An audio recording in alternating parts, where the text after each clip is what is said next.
नमस्कार, Asian news की खास पेशकश में आप सभी का स्वागत है। मैं हूं आपके साथ भागीरथ साहू।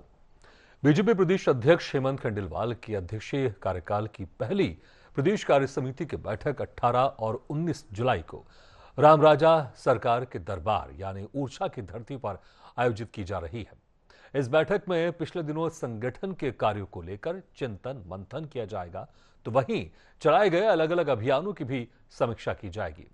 कार्य समिति की बैठक में अलग अलग प्रस्ताव भी पारित किए जाएंगे। दरअसल 18-19 जुलाई को कार्य समिति की बैठक में दतिया उपचुनाव को लेकर भी अहम रणनीति पर चर्चा होगी। कार्य समिति की बैठक में प्रदेश सरकार द्वारा किए जा रहे विकास कार्यों को लेकर धन्यवाद प्रस्ताव भी पारित किया जाएगा।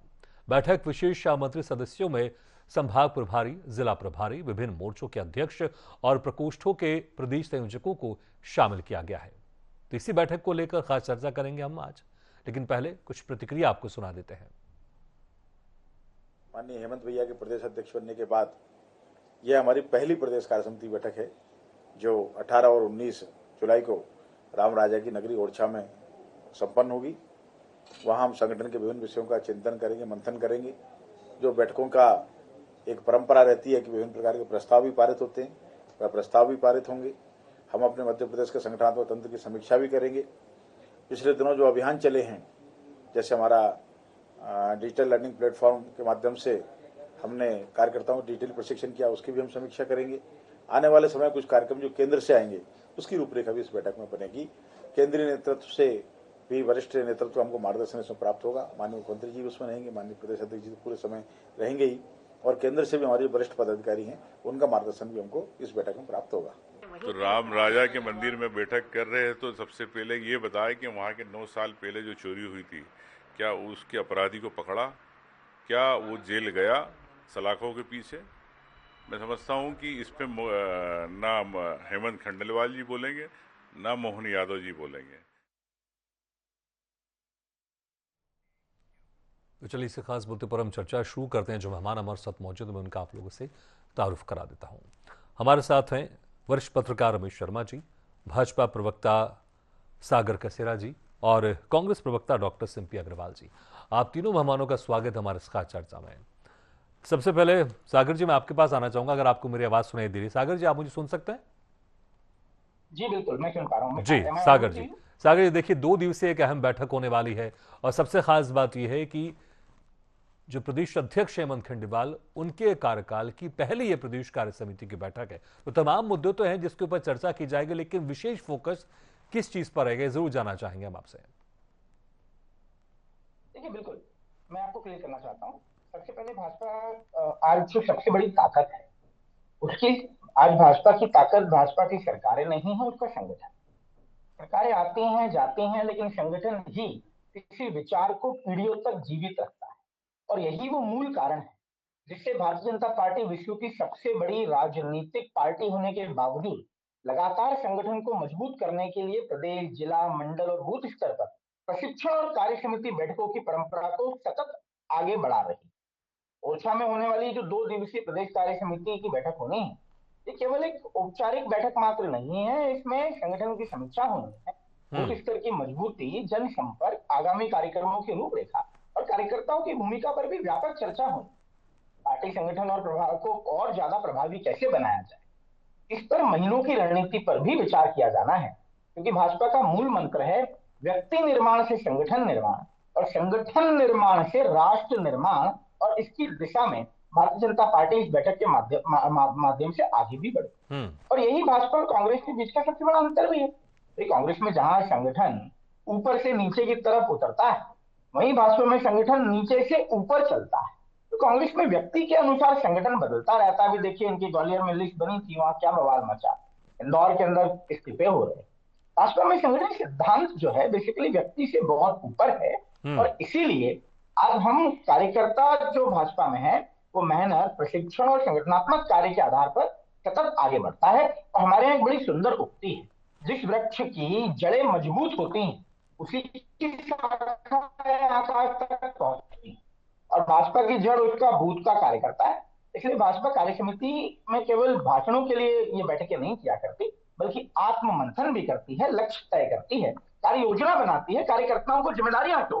आज देश में जो करोड़ों सदस्य होने के बावजूद भी भाजपा लगातार प्रशिक्षण, डिजिटल लर्निंग, मूल्यांकन और संगठनात्मक अनुशासन पर जोर देती है लगातार, क्योंकि भारतीय जनता पार्टी मानती है कि मजबूत लोकतंत्र की शुरुआत मजबूत संगठन से होती है, जिसे लगातार बार बार लगातार की परिपाटी से मजबूत किया जाता है।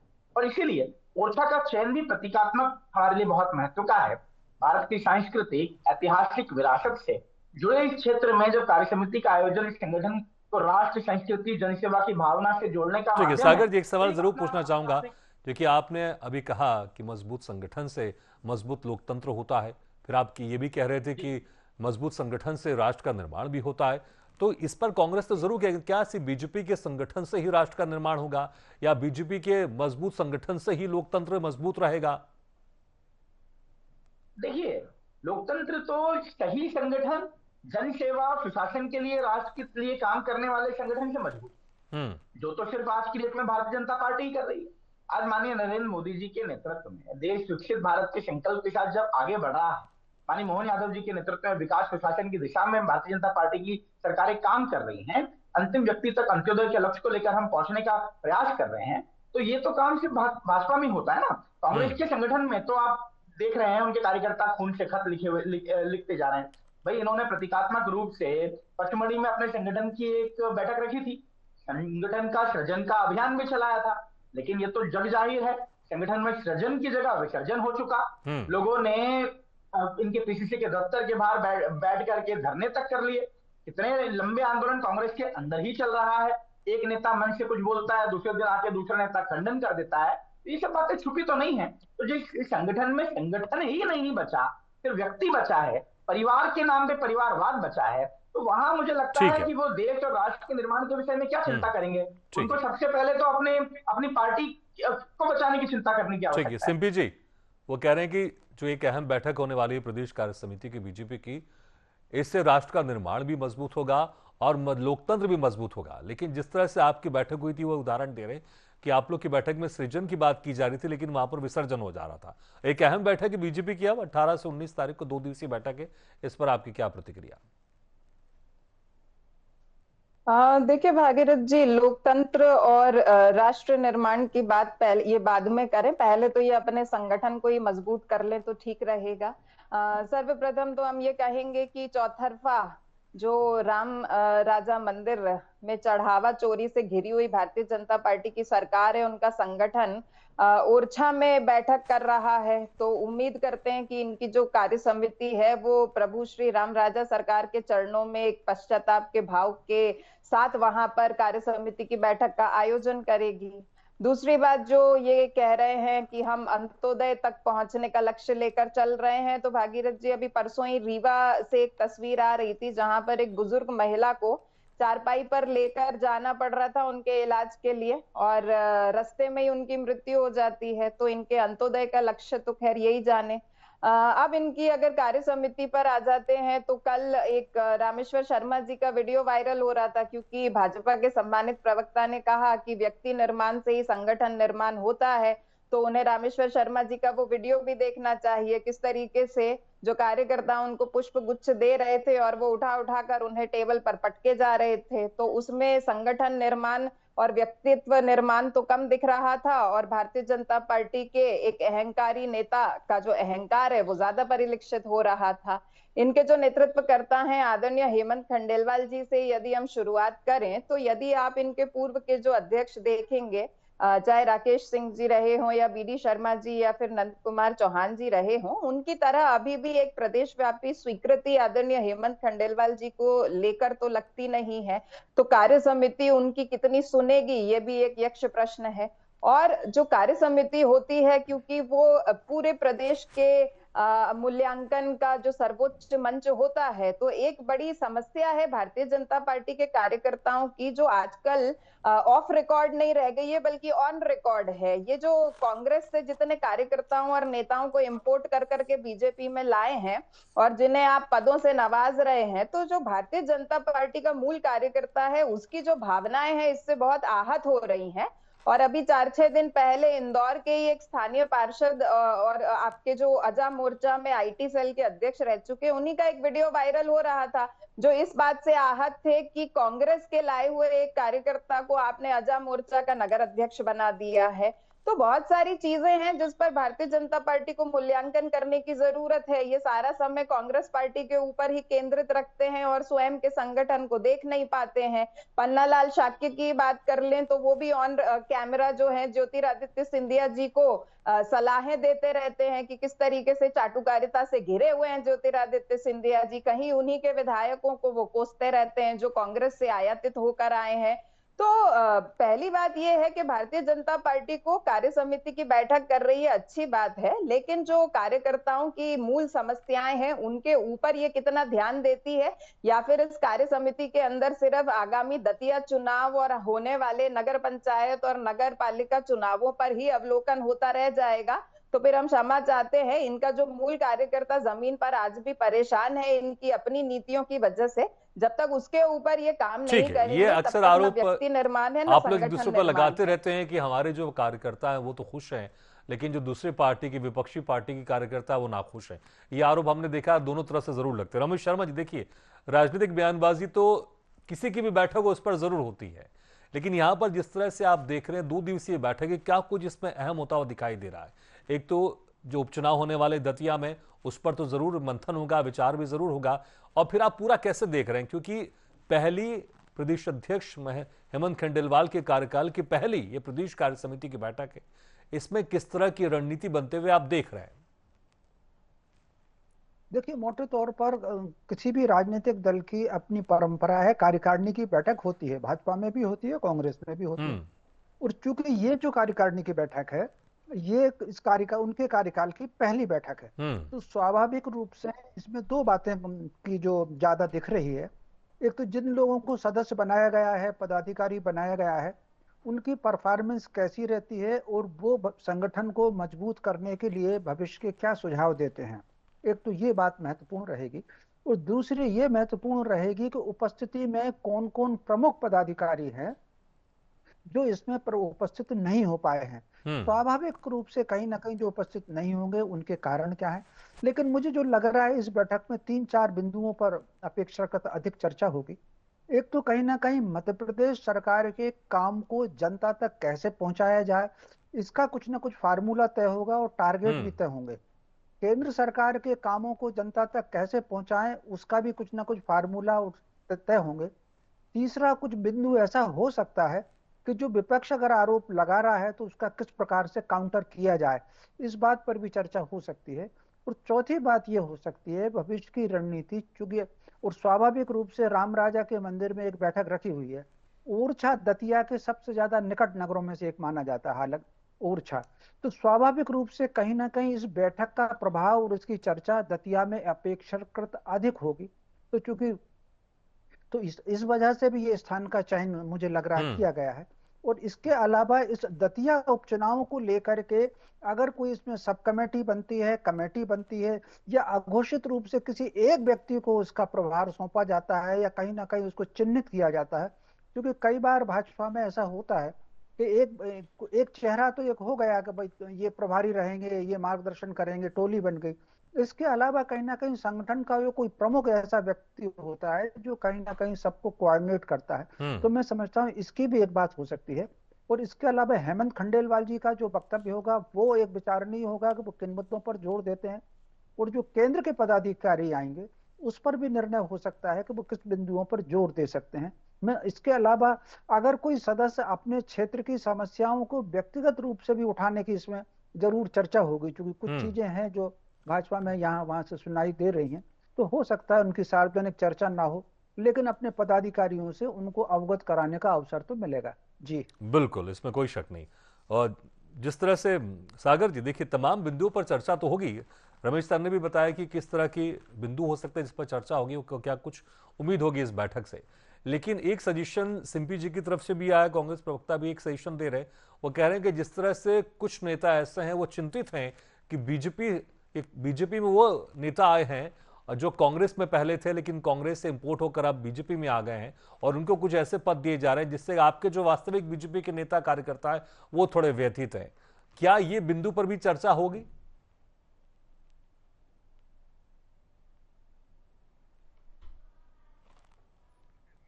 सागर जी, लगता है शायद सिस्टम आपका म्यूट हो गया है, उसका म्यूट कर देंगे तो आपकी आवाज फिर हम तक पहुंच जाएगी। जी, am I audible? Am I audible? जी जी। मुझे ऐसा लगता है कि कांग्रेस और सिंपी जी को ये बात समझने की जरूरत है कि भाजपा के संगठन पर सवाल उठाने का वे नैतिक अधिकार खो चुके हैं।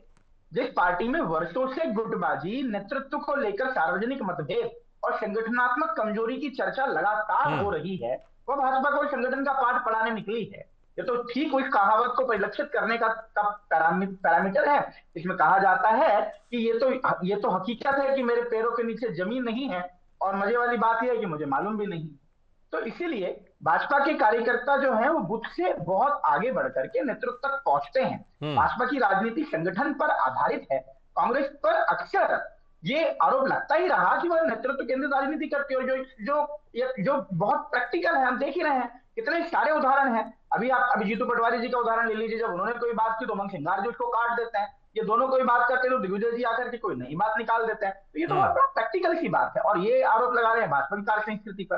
तो जिन दोनों दलों की कार्य संस्कृति में इतना जमीन आसमान का अंतर है, जो यहीं से ही दिखता है कि आज भाजपा ओरछा में 106 लोगों की कार्यकारिणी की सदस्यों की 41 स्थायी और आमंत्रित सदस्यों को लेकर के माननीय मुख्यमंत्री जी प्रदेश नेतृत्व, जिलाध्यक्षों और मोर्चा अध्यक्षों के साथ बैठकर के संगठन और जनसेवा और भविष्य की रणनीति पर मंथन करने जा रही है। वहीं कांग्रेस की चिंता जो है बेसिकली इसी विषय पर है कि उनके 10 लोग भी साथ क्यों नहीं बैठ पा रहे। तो कांग्रेस ने बताया कि उसकी आखिरी ऐसी व्यापक संगठनात्मक समीक्षा कब हुई थी? अभी इन्होंने रिसेंटली एक प्रेस कॉन्फ्रेंस की थी जिसमें जुतम पेजार हुई थी, जो हम सबने देखी थी। तो भाजपा कार्यकर्ता गढ़ती है और कांग्रेस जो है बेसिकली अक्सर खेमे गढ़ने में उलझी दिखाई देती है। तो भाजपा प्रशिक्षण की बात, ठीक है सागर जी, देखिए इन मुद्दों पर चर्चा तो होगी, लेकिन अगर देखें कुछ ही दिनों के बाद दतिया में चुनाव है, क्या इसको लेकर भी खास चर्चा होगी? किस तरह से बीजेपी इस चुनाव में जाने वाली है? और टिकटों को लेकर अभी तो कुछ फाइनल नहीं हुआ है, क्या इसको लेकर भी इस पर मंथन होगा, या फिर उसके पहले चीजें क्लियर हो जाएंगी, स्पष्ट हो जाएंगी? जी देखिए, बिल्कुल सर्वस्पर्शी सर्वव्यापक की बैठक होगी। सभी मुद्दों पर चर्चा होगी। जितने भी जनहितैषी मुद्दे हैं, जनताओं से जुड़े जितने मुद्दे हैं, उन सभी को इसमें लिया जाने का ऐसा प्रकल्प है। और जहां तक बात है दतिया चुनाव की, तो मैं स्पष्ट करना चाहता हूं कि दतिया के चुनाव में भारतीय जनता पार्टी भारी बहुमत से दतिया का उपचुनाव जीतने जा रही है। सिंपी जी को इस विषय में अगर बधाई देनी है तो वो पूर्व में दे सकती है, उनका मैं स्वागत करूंगा। लेकिन स्पष्ट बात यह है कि भाजपा की ताकत उसका संगठन है, कांग्रेस की सबसे बड़ी चुनौती ही उसका संगठन है।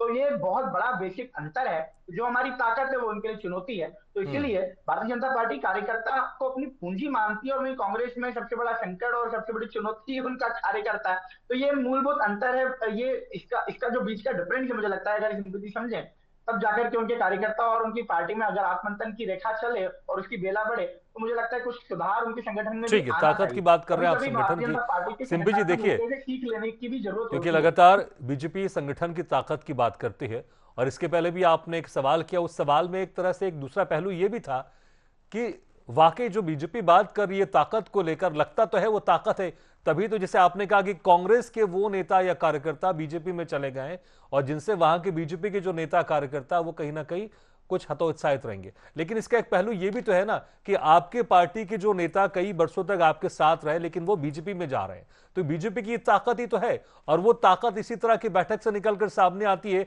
जब रणनीति बनती है तो फिर आपकी तरफ से कई ऐसे नेता कार्यकर्ता और फिर वो बीजेपी में चले जाते हैं कांग्रेस छोड़कर। देखिए भागीरथ जी, पहली बात तो जो आदरणीय हमारे भाई सागर कसेरा जी ने कहा कि हमारा नैतिक अधिकार नहीं है, तो कम से कम हमारा मौलिक अधिकार है, ये तो आप मानते ही हैं।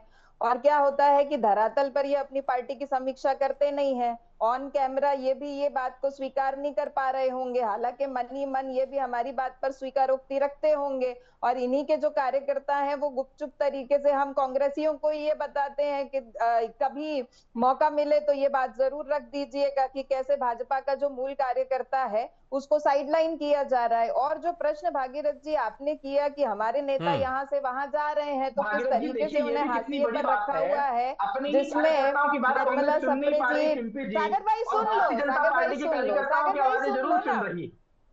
देखिए बीच में बोलिए मत, हम आपको बहुत धैर्य से सुन रहे थे। आप निर्मला कार्यकर्ताओं की बात सुन नहीं पा रही हैं, वो हमें सुनाई दे रही है, लेकिन भाजपा आप अपने कार्यकर्ताओं की सुनिए, आप अपने कार्यकर्ताओं की सुनिए, फिर हमारे कार्यकर्ताओं पर टिप्पणी करिएगा। दूसरी बात भागीरथ जी, निर्मला अभी सप्रे आप इसका तो बहुत आपने ही की बात ज्वलंत कर रहा हूं, उदाहरण है, जो आपने ना कहा आज कि भारतीय आपने जनता भाजपा पार्टी में की आ रहे हैं, विधायक रह गई है, आप ना उनकी नहीं कांग्रेस सुन की पा रहे, इसलिए विधायक तो रह भाजपा में आ गई रहे है। हैं ना। भारतीय जनता पार्टी निर्मला सप्रे को किस तरीके से हाशिए पर ले आई है, और हम तो कहते हैं वो एक आई ओपनर है कांग्रेस के उन तमाम बागी कार्यकर्ता या नेताओं के लिए जिनको भारतीय जनता पार्टी में कैसे एक सेकंड सिटीजन की तरह ट्रीट किया जाता है। ये चिंटू सारे जी, उदाहरण निर्मला है सप्रे उनके की क्या आपने सामने। बात छेड़ी? तीसरी निर्मला बात सप्रे जो ये जी कह खुद रहे थे, अपने हलफनामे सागर में भाई कहती है वो जवाब देने कांग्रेस से दीजिए हैं। ना, थोड़ा सा रुक जाइए, अरे वो कांग्रेस थोड़ा के सा रुक जाइए। दूसरी आप बात ये तय करो जो ना कि आपको इन्होंने उनको जूतम विधायक मानना है पैजार कि नहीं की मानना। बात करी, अरे उत्तर ही दे रहे हैं, प्रश्न ही ठीक है, करते संक्षेप में, मेरे रहेंगे, पास समय उत्तर कम भी है। तो सिंपी जी, सुनिए। संक्षेप में। जी दूसरी बात जो इन्होंने जूतम पैजार की करी, तो इनके मैहर के ताला मंडल में कैसे जूतम पैजार हो रहा था ये अपने संगठन के वीडियोस नहीं देख पाते हैं, ये सिर्फ कांग्रेस के संगठन के वीडियोस देखते हैं। तो एक तरफा जो आप ये पूरी अनुशंसा करते हैं या एक तरफा आप असेसमेंट करते हैं, ये मत किया करिए। दोनों संगठनों का मूल्यांकन जो है वो बैलेंस तौर पर किया करिए। और जहां तक बात है शुभकामनाओं की, तो विजय तो कांग्रेस का प्रत्याशी ही होगा सागर भाई, चलिए, लेकिन शुभकामना भी दे रहे हैं, लेकिन हम मैंने पहले कहा कि इस तरह के आरोप एक दूसरे पर लगते रहते हैं पार्टी की बैठक को लेकर, लेकिन समय कम है। संक्षेप में रमेश सर, देखिए जिस तरह से हम मजबूती की बात कर ले संगठन की, कौन कितना संगठन मजबूत है, मुझे लगता है कि चुनाव एक पैमाना होता है, ये साबित कर देता है कि चुनाव में कौन जीत रहा है। अगर हम इस पैमाने के हिसाब से जाएं तो लगता है कि प्रदेश में बीजेपी अभी मजबूत स्थिति में है, क्योंकि हम चाहे विधानसभा चुनाव की बात कर लें, लोकसभा चुनाव की बात कर लें या अभी राज्यसभा चुनाव की बात कर लें, उसमें बीजेपी की ही विजय हुई है। देखिए, इसमें कोई शक नहीं, संगठनात्मक दृष्टि से भाजपा कांग्रेस की तुलना में मजबूत है। उसका कारण है कि भाजपा कैडर बेस्ड पार्टी है, कांग्रेस मास बेस्ड पार्टी है। जो मास बेस्ड पार्टी होती है कहीं ना कहीं उसमें समूह भी होते हैं, और यही कारण है कि भारत में जितने राजनीतिक दल हैं, एक जनसंघ को छोड़ करके सारे राजनीतिक दलों का गठन कांग्रेस से निकले लोगों ने किया। और राष्ट्रीय स्वयंसेवक संघ के जो संस्थापक हैं हेडगेवार जी, वो भी कांग्रेस में रहे। तो मास बेस्ड पार्टी कांग्रेस है, ये उसकी ताकत भी है और ये उसकी कमजोरी भी है। समय कम है, लेकिन मैं ये भी आखिरी में पूछना चाहूंगा एक सेंटेंस में, क्या वो मंत्र दिया जाएगा वरिष्ठ नेताओं की तरफ से, चाहे हम या फिर मुख्यमंत्री की तरफ से बात कर लें, प्रदेश अध्यक्ष की बात कर लें, क्या वो मंत्र इस बैठक में दिया जाएगा? नहीं, निश्चित रूप से पहला मंत्र तो मुझे जो लगता है, सरकार की नीतियां जनता तक पहुंचाना और दतिया उपचुनाव जीतना, ये मंत्र मुझे लग रहा है इस बैठक में अहम होंगे, क्योंकि दतिया का चुनाव इस बार बहुत प्रतिष्ठा का चुनाव होगा। बिल्कुल जी, बिल्कुल। चलिए, बहुत बहुत शुक्रिया आप तीनों मेहमानों का, रमेश शर्मा सर, सागर केसरा जी और सिंपी अग्रवाल जी, शुक्रिया हमारी इस खास चर्चा में शामिल होने के लिए। तो 2 दिवसीय प्रदेश कार्य समिति की बैठक होगी, इसमें समीक्षा भी होगी, मंथन भी होगा और देखना होगा उसके बाद फिर किस तरह से बीजेपी जमीन स्तर में जाकर और अपने आप को मजबूत करती है, या फिर जिस तरह से कांग्रेस लगातार बैठक को लेकर आरोप लगाती रही है। हालांकि ये आरोप हमेशा बीजेपी कांग्रेस के बैठक के ऊपर लगाती रही है, तो कांग्रेस बीजेपी के बैठक के ऊपर लगाती रही है, लेकिन एक चुनाव पैमाना होता है, ये तय करता है कि कौन सा संगठन मजबूत है। और फिलहाल अभी प्रदेश में बीजेपी मजबूत स्थिति में है, और किस तरह से अपनी इस मजबूत स्थिति को बीजेपी बरकरार रखेगी और कितने जो उसकी लूप होल से उसको भरेगी और मजबूत होगी, ये इस बैठक में चिंतन होगा, मंथन होगा और देखना होगा उसके बाद और क्या कुछ निकलकर सामने आता है। इसी के साथ हमारी खास पेशकश में फिलहाल इतना, लेकिन खबरों का सिलसिला लगातार जारी, आप देखते रहिए एशियन न्यूज।